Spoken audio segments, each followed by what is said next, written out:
Magandang araw sa ating lahat mga ka-farmers, panibagong araw, panibagong video at panibagong kaalaman para sa ating lahat. Sa video natin ngayon ay pag-usapan natin kung gaano kaimportante ang paglilinis o cleanliness sa ating mga farm.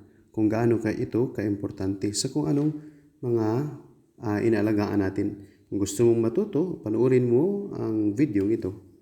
Meron po tayong 5 kaalaman o tips kung gaano kaimportante at ano ang naidudulot sa paglilinis o cleanliness sa ating mga farm o sa ating mga alagang mga hayop. And watch and enjoy.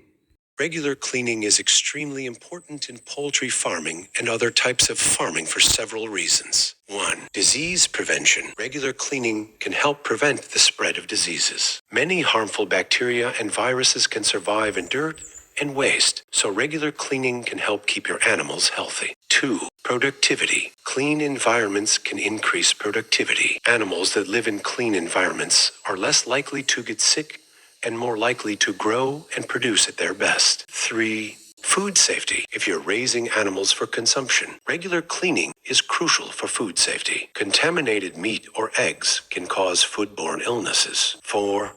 Animal welfare. Keeping the environment clean contributes to the overall welfare of the animals. Animals living in dirty conditions can suffer from stress and discomfort. 5. Regulatory compliance.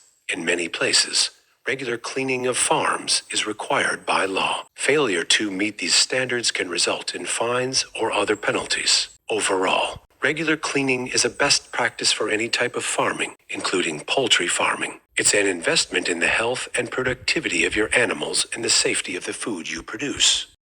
Yun po ang 5 tips o kaalaman kung gaano kaimportante ang cleanliness sa ating mga farm. Unang-una, ulitin ko, disease prevention para ma-prevent ang ating mga alagang mga hayop o kaya mga manok na magkasakit.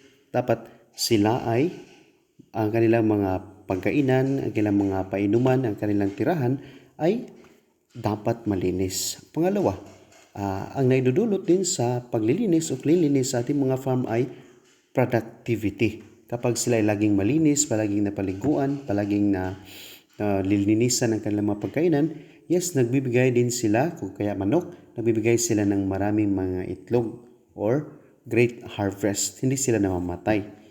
Malaki ang abunda din ang ani kapag malinis ang iyong poultry, ang kailang kinakainan, ang kailang pinag-inuman. Pangatlo, food safety. If you're raising animals for consumption, safety ka, hindi ka dapuhan ng mga bakterya. Dahil safety ka, ikaw yung nag-aalaga. Safety, alam mong malinis yung bakuran mo, malinis yung mga alaga mo, kaya di ka mag-alala kung may bakterya kaya o pag kunyari baboy ASF o ganun.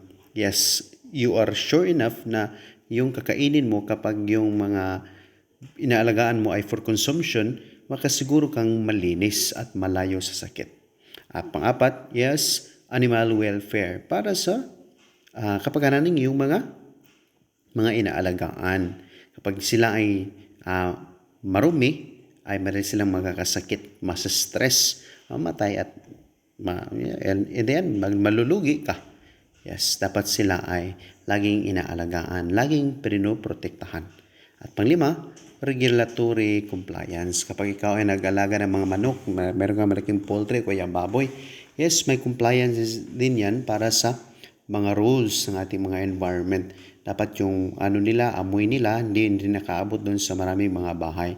Kaya dapat nililinisan, regular check-up ng kanilang mga pagkainan, kanilang mga tirahan, kung ito ba'y malinis o hindi. Para hindi tayo makakapurwisyo ng ibang mga tao. Dahil kapag mabaho na, ay reklamo din tayo sa ating barangay o kaya sa ating lungsod. Yun pwede pa itong maging dahilan na masasirado ang ating farm. Kahit naman sa ating mga bahay lamang, kapag marami tayong mga kapitbahay, mayroon din tayong rules nun. Dahil mayroon tayong rules dun sa ating mga barangay, sa ating mga purok. Kapag ganun, nakapurwisyo na tayo sa ibang tao, ay mas mabuti nang iwasan na lang natin. Tingnan natin yun lang ang 5 tips o kaalaman natin sa ating video na kung gaano ba kahalaga o importante ang cleanliness sa ating mga farm o sa ating mga poultry. As you can see in our video, napakaraming mga manok na ilagaan ni Kuya. At sila ay nilinisan nila ang kanilang mga lalagyan ng mga pagkain, lalagyan ng mga tubig at nilalagyan nila ng mga tubig kanilang mga tirahan para ito ay malinis, mahuhugasan. Tingnan nyo naman sila, Kuya, bago nila nilagyan ng mga pagkain ng mga manok. Yung mga pagkainan ay nilinisan nila bago nila nilagyan ng mga pagkain para yung mga manok ay malulusog. Kasi minsan yung mga pagkain na lalagay natin sa kanilang lagayan ay hindi nauubos at nasisira, nababaho. Yun ay madaling dapuan ng mga mikrobyo. At kung hindi ka pa nag-subscribe sa ating channel, please click that notification bell para ma-notify ka sa ating next video. Paki-comment na rin at paki-share sa ating video para may marami pa tayong matulungan sa ating tips kung gaano ka-importante ang cleanliness o paglilinis sa ating farm, sa ating mga bakuran, lalong-lalo na sa kanilang pagkainan, sa kanilang painuman, dahil ito ay nagdudulot ng, malaking great productivity sa ating mga farm. Kaya, huwag kalimutan mag-subscribe, huwag kalimutan mag-share, at huwag kalimutan mag-comment.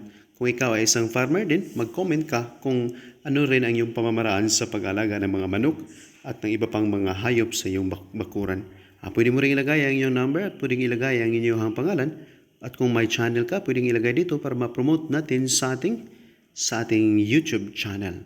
Maraming salamat po at sana ay gabayan tayo ng Panginoon sa ating pagpa-farm, sa ating pag-aalaga ng iba't ibang mga hayop sa ating mga bakuran. Maraming salamat at God bless sa ating lahat.